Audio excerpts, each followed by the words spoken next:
Hello दोस्तों, नमस्कार। स्वागत है आप सभी का दोस्तों एक बार फिर से। दोस्तों, किस चीज़ का दान करने पर मृत्यु भी टाली जा सकती है। दोस्तों चलिए आज की इस कहानी को शुरू करते हैं। दोस्तों, एक समय की बात है। एक काशी नाम की प्रसिद्ध नगरी है जिसे महादेव की नगरी कहा जाता है और काशी को देव नगरी के रूप में भी पूजा जाता है। उस काशी नगरी में चक्रधर नाम के राजा हुआ करते थे। राजा चक्रधर बहुत ही धर्मात्मा व्यक्ति थे। राजा चक्रधर की बड़ी ही पतिव्रता और संस्कारी रानी थी। रानी का नाम था गायत्री देवी। वह दोनों पति पत्नी भगवान शिव के बहुत बड़े भक्त थे। भगवान शिव की आराधना करने के लिए मंदिर में जाना उनका प्रतिदिन का काम था। प्रिय दोस्तों, राजा चक्रधर धर्म पूर्वक अपने राज्य का संचालन कर रहा था। राजा के राज्य में कोई भी व्यक्ति दुखी नहीं था। समस्त जनता सुख और वैभव से संपन्न थी। चारों तरफ खुशियां ही खुशियां थीं। एक ही घाट पर गाय और सिंह पानी पिया करते थे। प्रिय दोस्तों, इस प्रकार धीरे धीरे कुछ समय बीत गया, परंतु राजा के यहाँ कोई संतान पैदा नहीं हुई। राजा की आयु ढल चुकी थी, लेकिन उनके घर में अभी भी कोई बालक पैदा नहीं हुआ। एक दिन की बात है कि सुबह सुबह महाराज चक्रधर अपने नगर की एक प्रसिद्ध गली से निकलकर जा रहे थे और उधर से एक झाड़ू वाली और उसका पति गली में झाड़ू लगा रहे थे। जब उन दोनों ने सामने से राजा को आते हुए देखा तो वह दोनों पति पत्नी अपने स्थान पर मुंह फेर कर खड़े हो गए। उन दोनों का ऐसा व्यवहार देखकर राजा चक्रधर को अच्छा नहीं लगा। महाराज उस समय तो भगवान शिव की पूजा करने मंदिर जा रहे थे, इसीलिए उन दोनों से कुछ नहीं कहा। लेकिन जब वह राज दरबार में आए तो उन्होंने अपने एक सैनिक को बुलाकर कहा कि तुम जाओ और उस झाड़ू लगाने वाले को बुला कर ले आओ, उससे मुझे कुछ बात करनी है। प्रिय दोस्तों, वह सैनिक उस झाड़ू वाले के घर जाता है जिसने महाराज को देखकर के मुंह फेर लिया था। सैनिक ने उसे सारी बात बताई कि तुम्हें राजा साहब ने दरबार में बुलवाया है। वह झाड़ू लगाने वाला मन में विचार करने लगा कि महाराज का आदेश है, टाल तो नहीं सकते, इसीलिए चलना पड़ेगा। लेकिन पुत्रहीन राजा का मुंह देखना बहुत बुरा होगा। प्रिय दोस्तों, वह झाड़ू लगाने वाला उस सैनिक के साथ राजा के दरबार में चल देता है और कुछ समय के बाद महाराज के दरबार में वह जाकर खड़ा हो जाता है और राजा को दंडवत प्रणाम करता है। महाराज कहने लगे, हे भाई, आप मुझे एक बात बताओ। आज प्रातः काल जब मैं भगवान शिव के मंदिर के लिए जा रहा था तो तुम दोनों ने मुझे देखकर अपना मुंह क्यों फेर लिया। प्रिय दोस्तों, वह व्यक्ति बड़ा ही निर्भयता से कहने लगा, हे महाराज, आप भले ही मुझे मृत्यु दंड दे दो तो भी मुझे कोई इतराज नहीं है, परंतु मैं सत्य ही बोलूंगा। हे महाराज, आपके यहाँ तो परम विद्वान और श्रेष्ठ रसोगुण राजपुरोहित विराजमान हैं। अगर मैं गलत बोलूं तो आप इनसे पूछ लेना। सुबह सुबह आपका कोई मुंह देख लेता है तो उसका पूरा दिन खराब हो जाता है, क्योंकि आप संतानहीन राजा हो। इसीलिए मैंने आपको देख करके अपना मुंह फेर लिया था। प्रिय दोस्तों, राजा चक्रधर इस बात को सुनकर के बड़े अचंभित हुए। मन में विचार करने लगे कि यह व्यक्ति बिल्कुल सही कह रहा है। यदि किसी नगर का राजा पुत्रहीन है तो वास्तव में यह अच्छा नहीं है। प्रिय दोस्तों,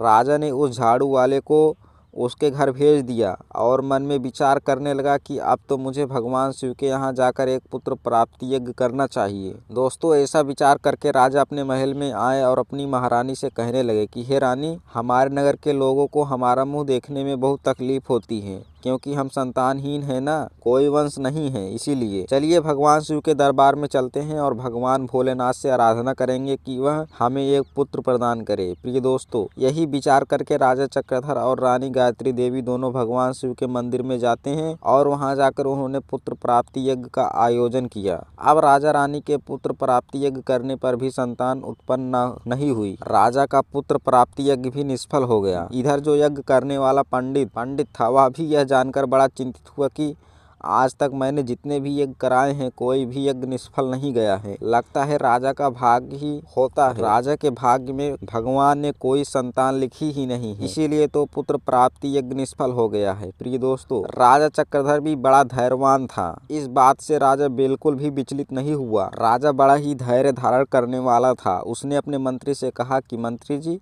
आप मेरी अनुपस्थिति में राज्य का संचालन करो, मैं अब भगवान शिव की आराधना करूंगा। ऐसा निश्चय करके राजा भगवान शिव के मंदिर में बैठकर उनकी तपस्या करने लगता है और इस तरह से धीरे धीरे तपस्या करते हुए राजा को 5 महीने गुजर जाते हैं। इधर भगवान शिव भी सोचने लगे कि मुझे अपने इस भक्त के पास जाना चाहिए। कुछ समय बाद भगवान शिव राजा के सामने प्रकट होते हैं और कहने लगे, हे राजन, मैं तुमसे अति प्रसन्न हूँ, वरदान मांगो। तुम मुझसे क्या वरदान चाहते हो। राजा ने कहा, हे भगवान, आप तो अंतर्यामी हो, सबके मन की बात जानते हो। कहते हैं जैसे जैसे हंस बिना सागर सूना है, कोयला बिना जैसे बाग सूना है, उसी तरह पुत्र बिना कुल सूना होता है। प्रिय दोस्तों, राजा की यह बात सुनकर भगवान शिव बोले, हे राजन, वैसे तो तुम्हारे भाग्य में 7 जन्मों तक कोई संतान नहीं है, परंतु तुमने मेरी आराधना की है, मैं इसीलिए तुम्हें पुत्र प्रदान कर रहा हूँ। लेकिन ध्यान रखना, उस पुत्र की आयु मात्र 25 वर्ष होगी। 25 वर्ष तक वह तुम्हें पुत्र का सुख देकर पुनः अपने स्थान को लौट जाएगा। राजा ने सोचा, चलो 25 वर्ष की ही सही,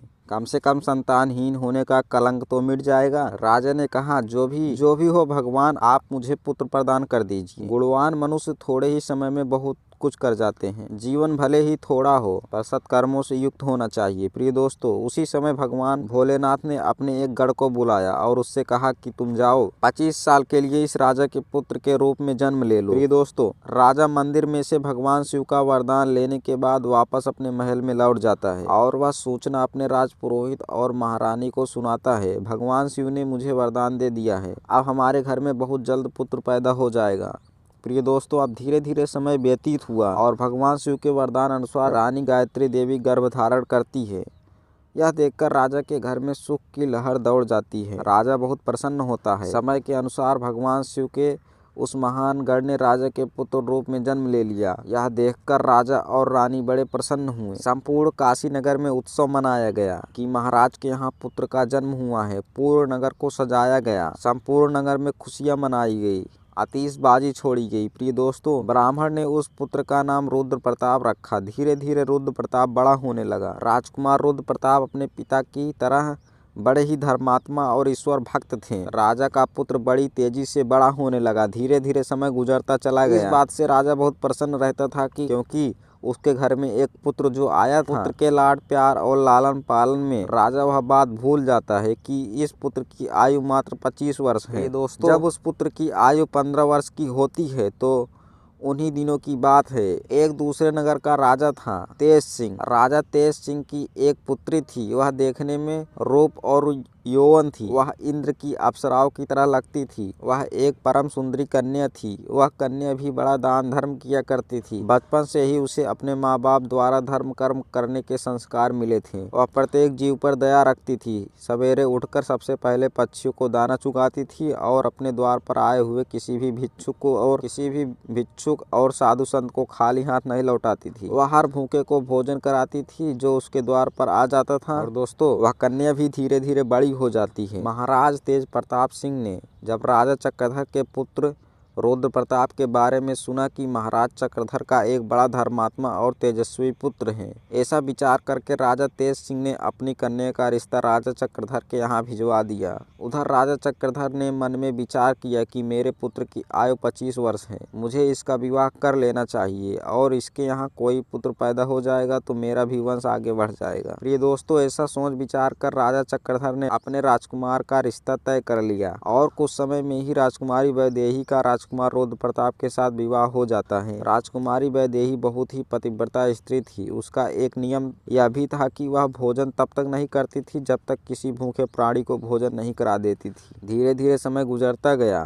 प्रिय दोस्तों, इधर राजा चक्रधर को लगने लगा कि उसके पुत्र की मृत्यु का समय नजदीक आ रहा है। उसकी 25 वर्ष की आयु पूरी होने वाली है। राजा तो पहले से ही जानता था क्योंकि भगवान शिव ने उसे सब कुछ पहले ही बता दिया था कि आपके पुत्र की आयु मात्र 25 वर्ष होगी। राजा ने यह बात किसी को नहीं बताई थी। दोस्तों, धीरे धीरे राजा की चिंता बढ़ती जा रही थी। जैसे जैसे राजकुमार की उम्र बढ़ रही थी वैसे वैसे राजा की चिंता बढ़ रही थी। धीरे धीरे जब राजकुमार की आयु में मात्र 4 दिन शेष रह गए तो राजा सोचने लगा कि अब मैं क्या करूं, मेरा पुत्र तो 4 दिन बाद मृत्यु को प्राप्त हो जाएगा। प्रिय दोस्तों, पुत्र मोह के कारण भगवान शिव के वरदान को भी राजा भूल जाता है और पुत्र में आसक्ति होने की वजह से वह बीमार पड़ जाता है। वह पुत्र की मृत्यु की बात सबको बताकर उन्हें भी चिंता में नहीं डालना चाहता था। अब तो राजा ने भोजन करना छोड़ दिया। इधर जब वह दिन आ गया जिस दिन उसके पुत्र की मृत्यु होने वाली थी, उस दिन राजा सुबह से ही भगवान शिव के ध्यान में डूब गया।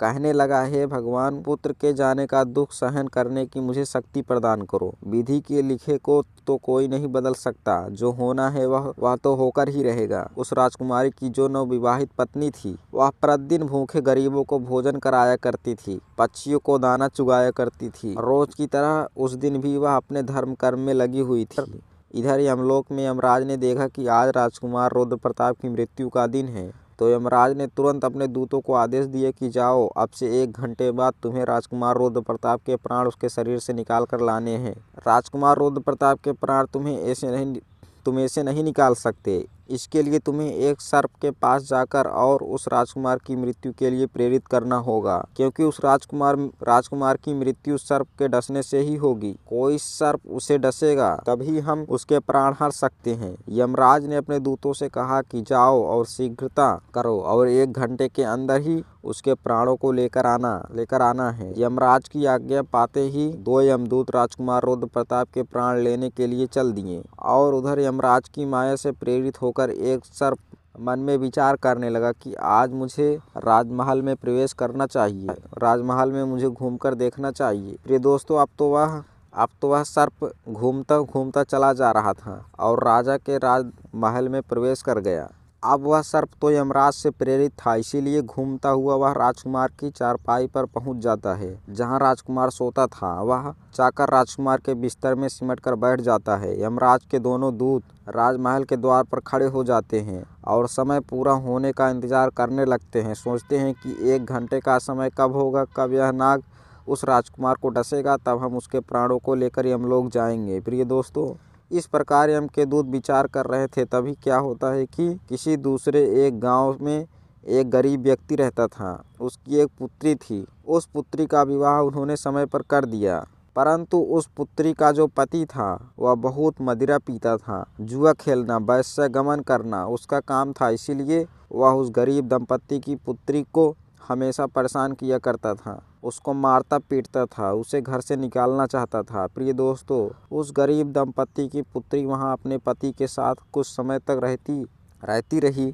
उसके बाद वह गर्भ धारण करती है और एक दिन वह अपने पति की मारपीट से तंग आकर अपने पिता के घर चली जाती है। उस लड़की का पिता बूढ़ा हो चुका था, इसीलिए उससे कुछ कमाई नहीं हो पाती थी। वह बेचारा भीख मांगकर खाता था, भीख मांगता और तीनों प्राणियों का पेट पालन करता था। इधर जब 9 माह का समय पूरा हुआ तो उसकी पुत्री ने एक पुत्र को जन्म दिया और पुत्र को जन्म देने के बाद उसे बहुत तेज भूख लगी और भोजन की आवश्यकता पड़ी। प्रिय दोस्तों, क्योंकि जो प्रसव काल की भूख होती है वह बहुत तेज होती है। अब वह अपने पिता से भोजन मांगती है। वह बेचारा गरीब ब्राह्मण भोजन लेने के लिए आसपास के गांव में चला जाता है, लेकिन उसको रोज रोज मांगने के कारण उसको लोग भीख भी नहीं देते हैं। प्रिय दोस्तों, गरीबी सबसे बड़ा अभिशाप है, मनुष्य के लिए सबसे बड़ा अपमानकारी कष्ट है। गरीबी चट्टान से भी ज्यादा भारी होती है। सबसे बड़ा दुख गरीबी का होता है। दोस्तों, उस गरीब को कोई भी खाने को भोजन नहीं देता है। उधर उस लड़की की भूख उसे बहुत बेचैन करती जा रही थी, तो वह लड़की अपने पिता से कहने लगी, पिताजी, मैं भूख के मारे मरी जा रही हूँ। बिना भोजन के 3 दिन हो चुके हैं। तुम्हें भीख में कुछ मिला हो तो मुझे खाने को दे दो, नहीं तो मैं अपने बच्चे को ही खा जाऊंगी। तब वह बूढ़ा आदमी कहता है कि हे पुत्री, तुम इस पुत्र को मत खाना, मैं आज कोशिश करता हूँ। मैं अभी भोजन मांगने के लिए कहीं जाता हूँ, अगर कहीं से कुछ मिल जाता है तो मैं तुम्हें लाकर दे दूंगा। आज मैं काशी नगर में जाऊंगा, वहाँ के जो राजा है उनके द्वार पर जाकर उनसे कुछ मांगूंगा। यदि कुछ खाने को मिला तो मैं तुम्हें लाकर अवश्य दूंगा। प्रिय दोस्तों, ऐसा विचार करके वह बूढ़ा पिता चल देता है। और इधर जो राजकुमार रुद्र प्रताप की धर्म पत्नी वैदेही थी, वह रोजाना गरीबों को भोजन करवाती थी। उस दिन महाराज तो बीमार पड़े थे, क्योंकि पुत्र मोह के कारण, पुत्र की चिंता के कारण वह अपने कक्ष में पड़े हुए थे। इसीलिए आज उसने गरीबों को भोजन तो नहीं कराया, परंतु उसने अपने पिता के लिए जो भोजन बनाया था उसमें कई प्रकार के व्यंजनों से और पकवानों से सजा करके भोजन का थाल सजाकर उसने रख दिया था कि उसके पति आएंगे तो वह उन्हें भोजन करा देगी। लेकिन इतने में वह बूढ़ा आदमी उसके द्वार पर पहुंच जाता है। प्रिय दोस्तों, इधर राजकुमार रुद्र प्रताप की पत्नी वैदेही को द्वार पर खड़ा हुआ दीनहीन वृद्ध आदमी दिखाई दे जाता है और उस वृद्ध को देख करके उसे दया आ जाती है। बूढ़े आदमी ने उसकी तरफ देखा तो कहने लगा, हे बेटी, यदि मुझे इस समय कुछ भोजन मिल जाए तो तुम्हारा बड़ा एहसान होगा। रानी ने देखा कि कोई गरीब आदमी है और मुझसे भोजन मांग रहा है। यह भोजन तो मैंने अपने पति के लिए बनाया है, अगर यह भोजन मैं इसे दे दूंगी तो मेरा पति पति क्या खाएगा। फिर उसने सोचा कि मेरे पति तो अभी आए भी नहीं हैं, वह अपने बीमार पिता के पास बैठे हैं, तब तक मैं यह भोजन इस बेचारे गरीब व्यक्ति को दे देती हूँ। मेरे पति आ जाएंगे तो मैं उनके लिए भोजन तैयार कर दूंगी। प्रिय दोस्तों, इतना कहकर राजकुमारी वैदेही ने जो भोजन अपने पति के लिए बनाकर रखा था, उन स्वादिष्ट व्यंजनों से सजी हुई थाली उस गरीब बूढ़े आदमी को दे दी। बूढ़ा आदमी उस भोजन को लेकर चला जाता है। वह बड़ी शीघ्रता से चलता हुआ और भोजन को लेकर के अपने घर आ जाता है, क्योंकि उसकी पुत्री 3 दिन से भूखी थी। प्रिय दोस्तों, और उधर क्या होता है, जो राजा का पुत्र था, अपने पिता की देखभाल करने के बाद उनको वैद्य को दिखाने के बाद राजा के कक्ष से निकलकर अपने कक्ष की ओर जाने लगता है। उसके महल के द्वार पर 2 यमदूत तैयार खड़े हैं और वह नाग उसको डसने के लिए उसके बिस्तर में लिपटा हुआ था। उधर उस वृद्ध ने वह भोजन ले जाकर अपनी पुत्री को दे दिया। इधर राजकुमार रुद्र प्रताप चलता जा रहा था। दोस्तों, जब अच्छा समय होता है तो सब ठीक होता है। आप यह ध्यान रखें कि किसी भी विपत्ति को टालने के लिए आपको एक संकेत मात्र मिलता है, और यदि आप उस समय को पहचान गए तो उस संकेत को समझ गए तो बड़ी से बड़ी विपत्ति भी टाली जा सकती है। राजकुमार ने अपने कक्ष में जाने के लिए जब सीढ़ियों पर पैर रखा तो उसे छींक आ गई। उधर उसका निर्धारित समय पूरा होने वाला था। यम के दूत बड़े उतावले हो रहे थे कि 1 घंटे का समय पूरा होने वाला है, उसमें कुछ ही क्षण बचे हैं। साथ ही साथ उधर वह नाग गुस्से में बैठा हुआ उसके आने का इंतजार कर रहा था कि वह राजकुमार आएगा और उसे मैं डस लूंगा। प्रिय दोस्तों, उधर उस बूढ़े आदमी ने भोजन ले जाकर अपनी बेटी को दे दिया। लड़की ने जब भोजन खाया तो पूछने लगी, पिताजी, यह भोजन आपको किसने दिया? लड़की के पिता ने कहा, पुत्री, यह भोजन यहाँ की महारानी ने दिया है। यहाँ के राजा की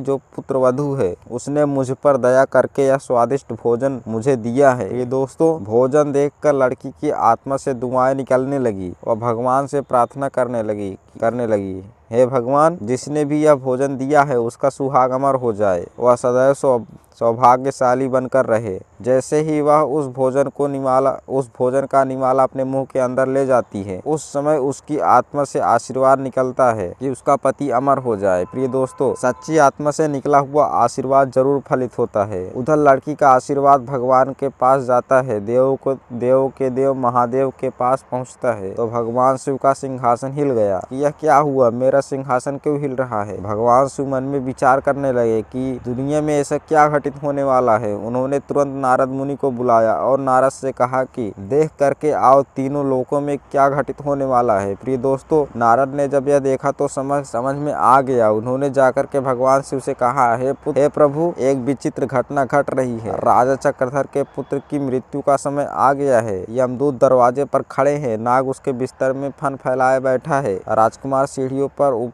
पर चढ़कर ऊपर जा रहा है। जैसे ही वह अपने बिस्तर पर जाकर बैठेगा, नाग उसे डस लेगा और उधर वह उस बूढ़े आदमी की पुत्री राजकुमार को आशीर्वाद दे रही है। उसकी आत्मा से आशीर्वाद निकल रहा है कि उसका सुहाग अमर हो जाए। हे भगवान, यह कैसा विचित्र संयोग है। एक तरफ मौत लेने को खड़ी है, एक तरफ आशीर्वाद उसकी लंबी उम्र की प्रार्थना कर रहा है। अब तो दान की शक्ति और मौत में टकरार हो गई। नारद बोले, प्रभु, इसमें क्या होगा? भगवान शिव बोले, जो विधाता ने निश्चित कर दिया है वही होगा, देखते रहिए, सब अच्छा ही होगा। भगवान भोलेनाथ वहां से अंतर्ध्यान हो जाते हैं। उधर वह राजकुमार सीढ़ियों पर चढ़कर अपने पलंग की ओर बढ़ रहा था। यम के दूत तैयार खड़े हुए देख रहे थे कि अब हमारा काम बन गया, परंतु देखिए होनी का संयोग, राजकुमार अपने बिस्तर पर जाकर बैठता है। उधर दान की शक्ति बीच में आकर खड़ी हो गई, जिसके कारण नाग बेहोश हो गया। उससे चला भी नहीं जा रहा था, उसमें आगे बढ़ने की शक्ति ही नहीं रही। नाग सोचने लगा कि मैं तो राजकुमार को डसने आया था, पर मुझमें तो अब चला भी नहीं जा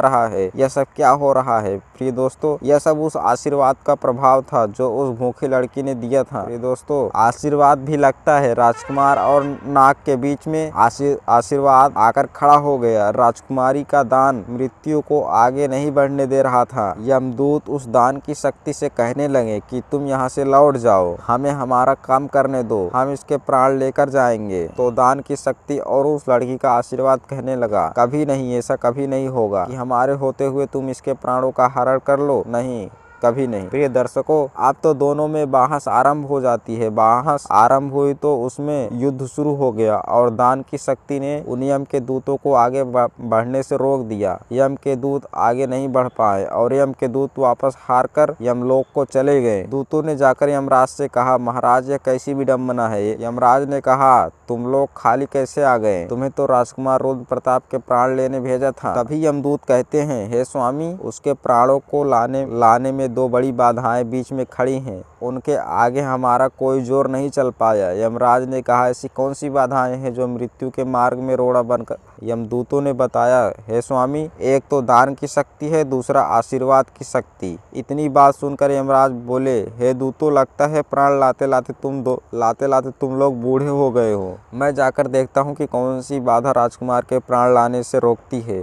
प्रिय दर्शकों, दोस्तों, यमराज धरती लोक पर स्वयं ही आए। उधर भगवान शिव ने मन में सोचा कि अब मुझे इनमें समझौता करना होगा। यमराज इनसे जीत नहीं पाएंगे और अगर यमराज हार गए तो यह प्रकृति के नियमों का उल्लंघन होगा। दोस्तों, यमराज जब वहां उपस्थित हुए तो भगवान भोलेनाथ भी प्रकट हो गए। यमराज ने भगवान शिव को देखा तो भगवान शिव को देख करके उनके चरणों में प्रणाम किया। भगवान यमराज से बोले, यमराज, तुम नहीं जानते हो, तुम्हारे विधान के अनुसार इसकी आयु पूर्ण हो चुकी है, परंतु आप मुझे यह बताइए कि क्या श्राप नहीं लगते? श्राप तो मुझे भी, विष्णु को भी, ब्रह्मा को भी झेलने पड़ते हैं। क्या आपने श्राप के कारण मृत्यु लोक में जन्म नहीं लिया था? बताओ, तुमने क्यों अवतार धारण किया था? यमराज कहने लगे, हे भगवान, वह तो मुझे ऋषि के श्राप का मान रखना था। तो भगवान भोलेनाथ बोले कि जब तुम एक श्राप का मान रखते हो तो उसी तरह से किसी की आत्मा से निकलने वाले आशीर्वाद का भी मान रख सकते हो। उसे आप कैसे निष्फल कर सकते हो? यमराज भगवान शिव से बोले,